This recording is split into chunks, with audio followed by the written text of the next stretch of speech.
Hey guys, how's it going? Haven't done a film review in a while, so I figured I would come back with a review of the newest Conan movie. Now, those of you who saw my review of the original 1982 Schwarzenegger movie will know that I am a huge fan of not only Conan the Barbarian, but of Robert E. Howard's characters in general, like Solomon Kane, King Kull the Conqueror, Bron MacMorn, etc.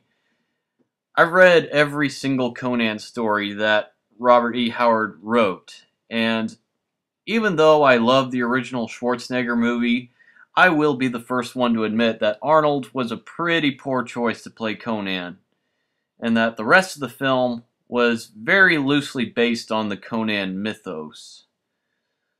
So, as you can imagine, I was pretty excited to hear that a new Conan movie would be made that would stick much more closely to the source material.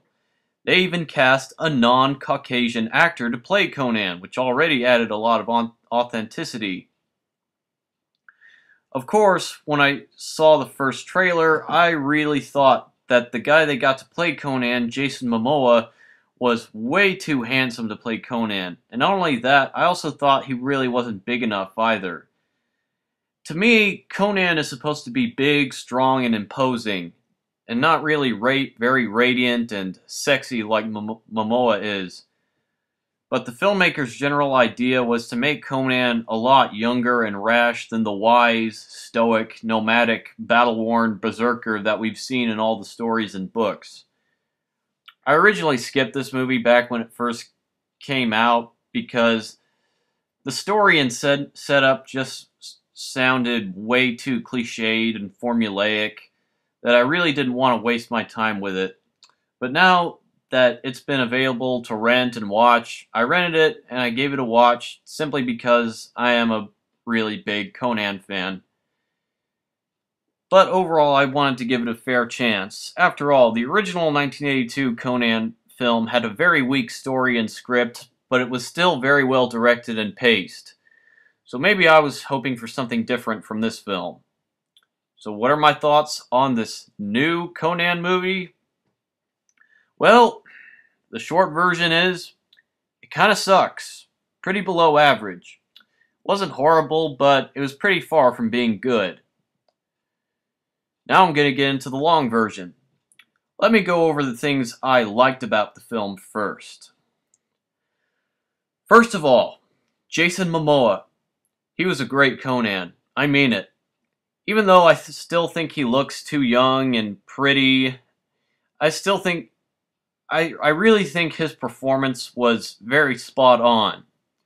Everything from his fighting style, to his biased nature towards women as fighters, to his strategic abilities, was very much so like the Conan that I remember reading from the novels and the Savage Sword of Conan comics that I loved reading as a kid. Momoa's Conan is completely superior to Arnold's Conan, in my opinion. I know I'm going to get a lot of flack for that, but hey, it's what I think. Other things I liked about this film. The special effects were pretty decent for the most part. The sets and locations were pretty cool, and all the cast do their jobs fairly well. Stephen Lang, he does an okay job as the villain. Rose McGowan she's pretty amusing as the main villain's daughter. Rachel Nichols as the main love interest. She was hot and she was beautiful looking, but that's really all there was to her character. All the rest of the characters were kind of forgettable, but they did okay jobs.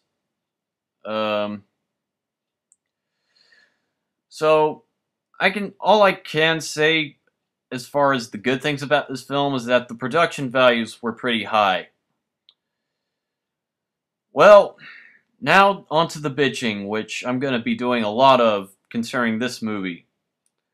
The first major problem I have with this movie is the story. Other than the fact that the plot of this film is a very stereotypical, cut and paste, uninspired Hollywood plot about an obviously evil character who wants to gain possession of an ancient magical artifact so that he can use it to create an army of zombies to take over the world, but he can only unlock its full potential by capturing a pretty girl who happens to be a pureblood that he will need to sacrifice in order to actually use the artifact, and also keep in mind that the way he originally obtains the artifact is by destroying the main character's hometown and murdering his parents, which the main character swears revenge for. You know, after almost 30 years since the last Conan movie, I would expect a more interesting story than that.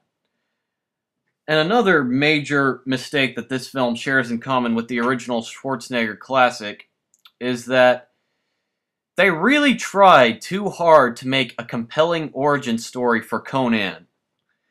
Why is it that every Conan movie ever made, with the exception of Destroyer, has to involve deeply exploring Conan's origins and seeing him getting revenge on the people who killed his family?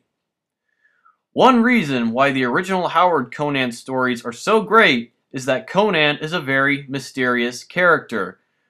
We don't really know much about him other than the fact that he was born on the battlefield, his father was a blacksmith, and he spent most of his childhood as a nomad, moving from one barbarian tribe to the next to hone his skills as a warrior. Most of these stories are completely different stories that don't even revolve around Conan and his backstory.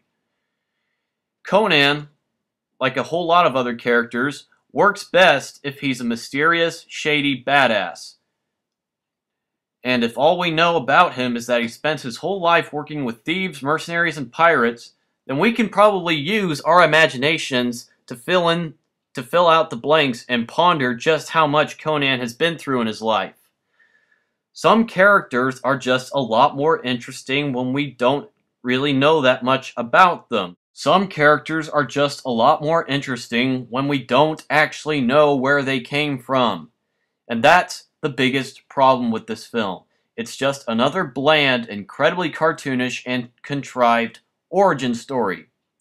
Why do the screenwriters have to resort to creating such a generic storyline when there are so many classic Conan stories that can be adapted into film? Tower of the Elephant, People of the Black Circle, The Scarlet Citadel, Red Nailed, one of my personal favorites by the way. These are brilliant, timeless adventure stories starring Conan that would make an infinitely superior film to what we have here. Another thing I found interesting is that Jason Momoa is a longtime fan of the original Howard Conan stories, and that he really wanted to help write the script himself to adapt one of the original stories, but he was declined, and instead we got this piece of shit. So overall, the new Conan movie is definitely a bad movie, but that's not to say that it's not enjoyable to watch on some occasions. If you watch the film not really expecting much, there's plenty of over-the-top action, gore, and nudity to keep you entertained throughout its running time. But for fans of Conan, like myself, it leaves a lot to be desired. Well, everybody, this is my review of the newest Conan movie. I hope you all enjoyed it. See you later.